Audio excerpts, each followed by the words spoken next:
What did I earn the first week of April in Gomining? Welcome back. This is an overview of what has been happening in the first week of Gomining. To make it quick, it has been $12.30 in 1 week, which nets around an ROI of 27% this year. But how does this number come around? Well, the gross income, so if you look at the price pool rewards, were 63.01. But the fees, so electricity and service cost, netted 50.71. And if you subtract that from 63.1, you get the 12.30. Interesting to note here is you can see that the electricity is slowly going down. This is because I have been hitting the service button each day, which nets me a reduction or an increase in the total discount by 0.3%. And as well, you can see from the 1st of April to the 2nd of April, I upgraded one of my miners with the efficiency. So you can see a huge reduction in the electricity fees. Apart from that, you can see on the status page, I always reinvested. Why is it looking differently? Well, on the 6th of April, I reinvested into Gomining as well as the 1st of April, so getting additional Gomining tokens. And on the other days, I always configured the reinvestment to be into the computing power of one of my miners.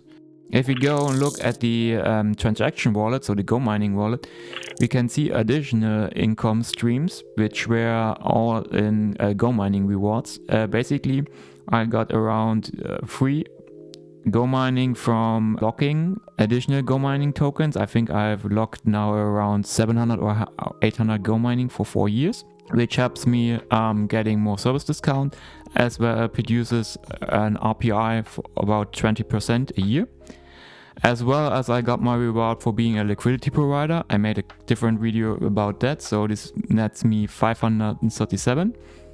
I spent some of those already to additionally provide my miner with around 2 more terahash of computing power, as well as locking in an additional 216 to even further increase my service discount. So I'm currently at 8.35 service discount. And you can see this grows the more tokens you have in your wallet or the more tokens you lock.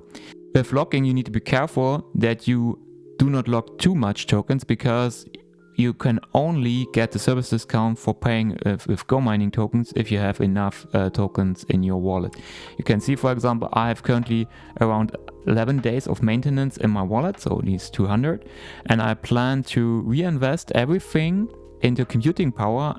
An additional 16 are still hanging from the bounty program. So if you look in the last week's leaderboard, you can see I will get 17.8 actually additional Gomining token later this evening from participating in this program, where you can earn points by, for example, sharing an X post or participating in a Telegram group. I'm quite happy with the result, especially taking into consideration that the Bitcoin price is actually dropping quite hard. You can see it is also in the rewards here that, or the price pool actually, that is going down and up. This is based on what the current Bitcoin price is, in addition to how hard it is to mine a Bitcoin. So considering that, I think the 27% ROI are quite good, and this will increase as soon as the Bitcoin recovers and heads to what I think the 100,000. And I will until then keep increasing my computing power reinvesting, because reinvesting has, as a recent change, nets me an additional 5% from what I get. The outlook for the next week is quite the same. I will be doing exactly the same as I did this week, slowly but surely upgrading my mining farm. So I think I made around 5 terahash this week with the reinvestment, as well as buying from the liquidity providers. And I will do an update next week again. I think Gomining is one of the safest ways and most efficient ways to participate in Bitcoin mining from at home. So if you want to join me, I'll leave a link in the description. And if you have any questions or want to have specific topics covered about Gomining, please put a comment down below and let me know.